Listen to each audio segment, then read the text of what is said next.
মা মা, ওটা ইঁদুর নয়।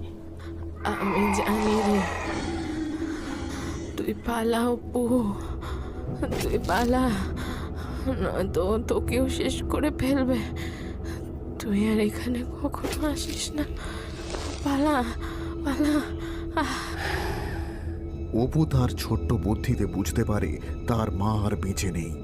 এদিকে সেই জীব ক্রমাগত তার মায়ের একটি পায়ের প্রায় অর্ধেক খেয়ে ফেলেছে। তার আর কোনো দিকে নজর নেই। অপু তখন চুপি চুপি সদর দরজা খুলে বাড়ি থেকে বেরিয়ে প্রাণপণে দৌড়াতে থাকে।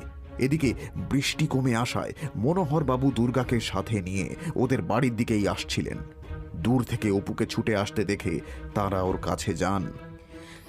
কি হলো ভাই, তুই এইভাবে বৃষ্টির মধ্যে দৌড়ে কোথায় যাচ্ছিস? মায়ের শরীরটা কি খুব খারাপ করেছে? দিদি দিদি দিদি, মা মা মরে গেছে। ওটা ওটা মাকে খেয়ে ফেলেছে। মানে কি বলছিস তুই? কি মাকে খেয়ে ফেলেছে? বাবা, কি হয়েছে একটু শান্তভাবে বলো তো। বড্ড যন্ত্রণা হচ্ছে। দাঁড়াও, আমি আমি তাড়িয়ে দিচ্ছি মা।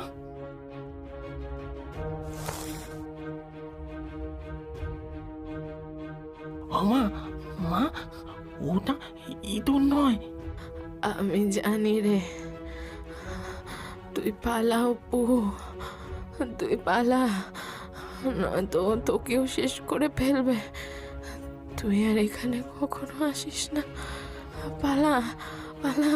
হে ভগবান, এই জন্যই আমি তোদের মাকে মানা করেছিলাম যে এ বাড়িতে না থাকতে, কিন্তু সে